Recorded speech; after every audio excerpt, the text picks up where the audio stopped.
Alhamdulillah, salatu wassalam ala rasulillah Sayyidina Maulana Muhammad bin Abdullah wa ala alihi wa sahbihi wa man tabi'a sunnata wa iqtada bihuda. Subhanak la ilma lana illa ma 'allamtana innaka antal alimul hakim wa tub alaina innaka antat tawwabur rahim. Amma ba'd, hadirin rahimakumullah.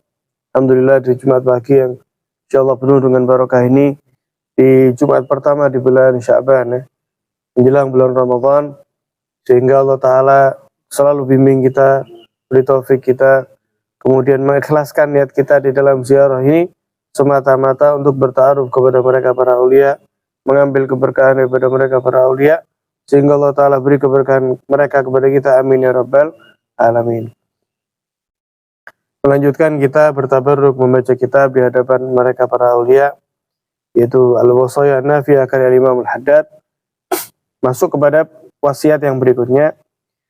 Bismillahirrahmanirrahim. Lan qala radhiyallahu ta'ala anhu wasiatul ukhra. Bismillahirrahmanirrahim. Alhamdulillah syahid ar-raqib al-hadir alladhi la yaghib was-sahib alladhi la yufariq fi hadar wa la fi sadar alladhi hasada bil fikri ala nazar fima auda fima laqad samawati wa ardi samawatihi wa ardi min al-ayati wal ibar. Sallallahu alaihi wasallam ala sayyidina Muhammad wa ala alihi sayyidil ghurab. Wajtama sahabun wa amtar ma'ama harakat riyah al-awsan al-ashjar asfan al-syajar. Al-Imam Abdullah bin Al-Haddad, beliau menulis laki-laki wasiat ya, kepada orang yang beliau cintai.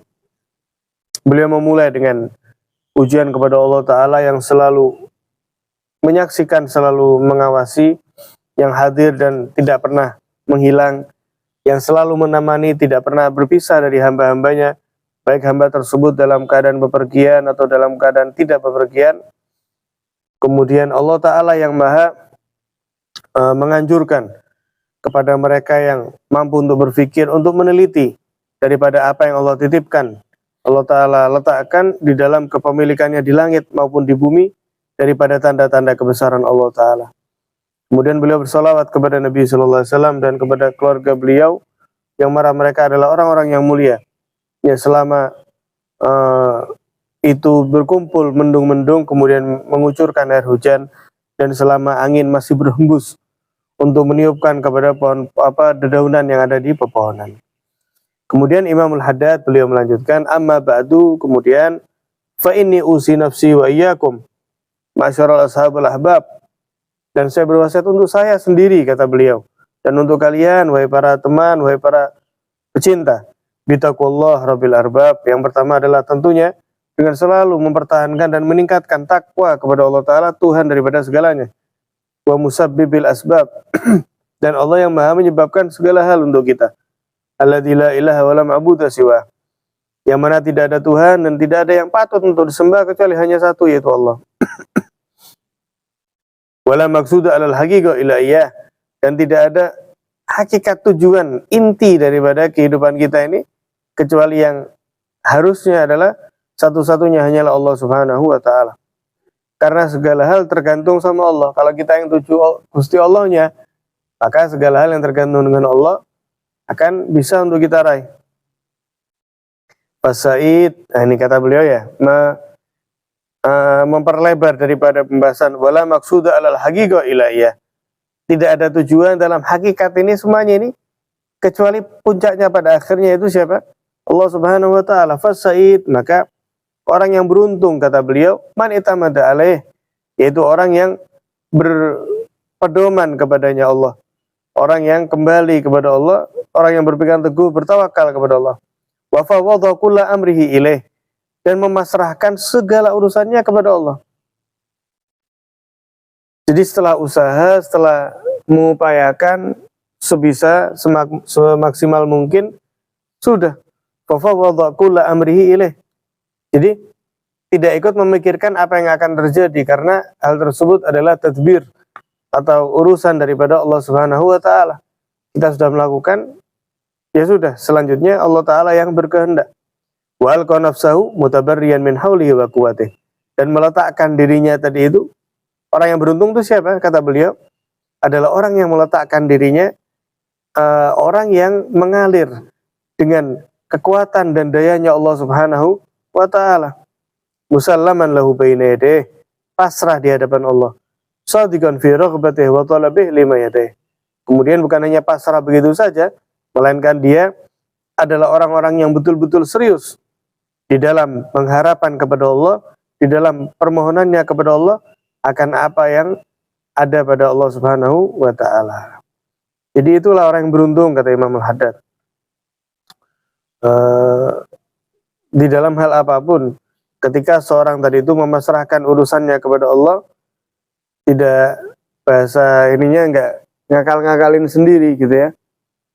Bukan misalnya ketika dia butuh sesuatu yang besar, wah ini tidak bisa nih, saya kayaknya harus mencuri nih, saya kayaknya harus maling. Nah, ini enggak. Dia tidak melewati jalan pintas, melainkan dia berusaha semampu mungkin, ya. Kemudian dia memasrahkan selebihnya kepada Allah. Ini orang yang beruntung, kata Imam Al-Haddad.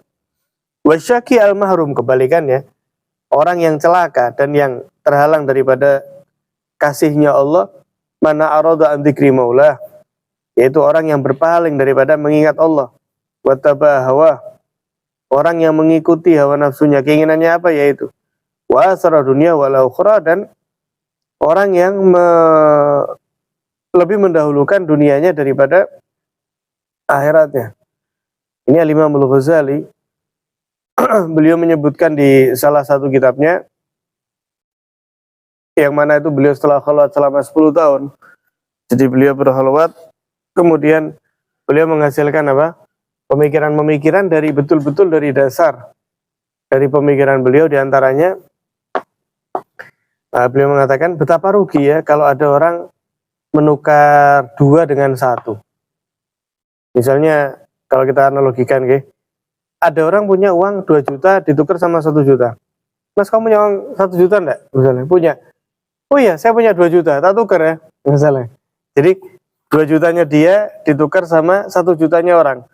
Jadi dia dapat 1 juta, orang itu dapat 2 juta. Ini kata Al-Imam Al-Ghazali kan definisi orang yang rugi ya. Itu 2:1. Gimana kalau 10:1? Gimana kalau 100:1? Sampai beliau mengatakan, bagaimana kalau orang itu menukar antara yang terbatas dan dengan yang tidak terbatas? Kalau boleh kita analogikan, kalau boleh. Ada 2 kartu ATM misalnya. Nah, jadi gampang pahami caranya. Satu ATM ini misalnya, subhanallah, satu ATM ini itu unlimited, tidak terbatas. Wah, selamanya. Ada satu rekeningnya orang, isinya 100.000. Jadi yang satu 100.000, yang satu tidak ada batasnya. Kemudian yang punya ada batasnya ini bilang ke yang isinya 100.000, Mas tuker ya. Ya senang yang apa? Ya 100.000, ya ditukar. Sehingga dia menukar keabadiannya tadi itu dengan 100.000 yang bisa habis dengan sesaat. Itulah kata Imam Al-Ghazali, ya, gambaran ketika seorang menukar akhiratnya dengan dunianya. Maksudnya apa? Dia ini hamba Allah. Dia ini hamba yang juga Allah Ta'ala ciptakan, dan Allah juga berpotensi menciptakan surga untuk dirinya. Dalam artian, pada dasarnya seluruh hambanya Allah Ta'ala itu berpotensi masuk ke dalam surga kan. Allah Ta'ala menciptakan surga sebagaimana Allah Ta'ala menciptakan neraka untuk hamba-hambanya. Jadi masing-masing daripada hamba itu berpeluang untuk masuk ke dalam surga. Namun ternyata peluang tersebut dia tolak mentah-mentah. Alah, daripada sholat 5 waktu wis maksiat wae, hidup sekali dinikmati. Lu seandainya kamu tadi itu sholat genah dalam puluhan tahun hidupmu itu, yang mana jangankan di akhirat di alam kubur itu loh, kemungkinan lebih panjang daripada usia kita yang kita di atas dunia. Anggaplah umur kita 80 tahun, mudah-mudahan lebih ya. Anggap 80 tahun, mudah-mudahan sampai dan lebih, amin. Berapa banyak orang yang di alam kuburnya itu sekarang sudah ratusan tahun, bahkan mungkin ribuan tahun. Dari zaman Nabi Musa apa itu? Apa mereka tidak dipendam di bawah tanah? Mereka yang lahir sebelum kemerdekaan sudah 80 tahun. Mereka bahkan di alam kuburnya itu lebih lama daripada hidupnya mereka bernafas di alam dunia tadi itu. Maka kata Imam Al-Ghazali, sungguh rugi ketika seseorang tadi itu menukar yang sifatnya abadi ditukar dengan kefanaan. Maksudnya apa? ketika dia berpeluang mendapatkan kebahagiaan, keberuntungan, keselamatan yang abadi, namun ternyata itu ditukar sama dia dengan kenikmatan dunia yang sesaat. Jadi kenikmatan yang abadi ditukar sama apa? Kenikmatan yang sesaat. Karena Allah Subhanahu wa taala dalam sebuah hadis qudsi menyatakan la ajma'u li abdi khaufain wal amnin. Saya tidak menciptakan untuk hamba saya itu dua rasa aman dan dua rasa takut. Maksudnya apa? Fa'in aminani fid dunya. Kalau dia merasa aman dari saya ketika di dunia, maksudnya apa? Ibadah halah, puasa ndak wis, misalnya. Wis segala dilanggar, ya. Merasa aman dari Gusti Allah. Seolah-olah Allah Ta'ala itu tidak mengawasi. Maka saya, kalau dia merasa aman di dunia, kebalikan, nanti di akhirat, saya bikin pas, baru mati dia, langsung cemas, langsung takut, sampai kapan? Selamanya. Tapi kata Allah, fa'in khafani fid dunya. Ketika hamba saya tadi itu merasa takut kepada saya ketika di dunia, mau bermaksiat takut, mau meninggalkan kewajiban takut, masih adalah minimal rasa takut meskipun dia sempat tergelincir kemaksiatan, tapi ada loh rasa takut itu dalam hatinya. Ketika azan tuh, oh iya sholat, ada gitu, ada dorongan untuk sholat. Ramadan, oh iya puasa. Jadi ada rasa takut gitu ya. Zakat perlu dibayar. Kata Allah, ketika dia kebalikannya, ketika dia merasa takut kepadaku di dunia, amantuhu fil akhirah, maka ketika kelak di akhirat dia tidak ada lagi merasa takut. La khaufun alaihim walahum yahzanun. Mereka tidak lagi takut dan mereka tidak lagi sedih. Maka kata Imam Al-Haddad, di antara orang yang celaka ciri-cirinya apa?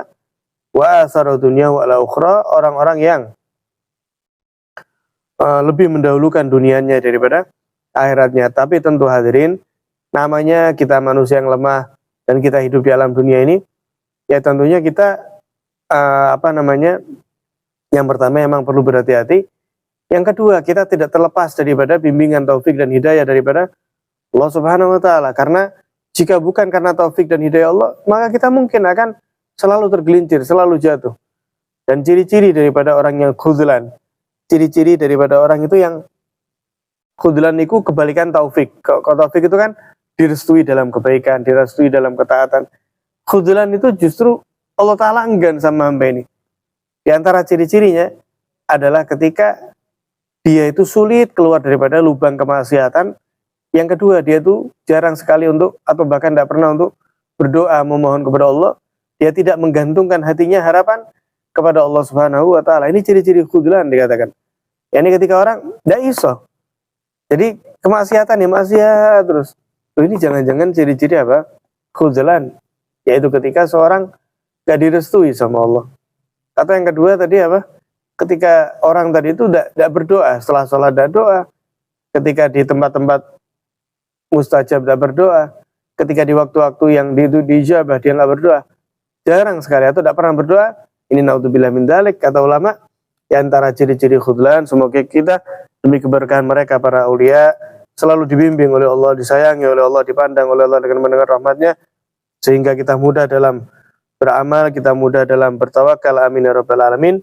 Sallallahu alaihi wasallam Muhammadin wa ala alihi wasallam. Alhamdulillahirabbil alamin.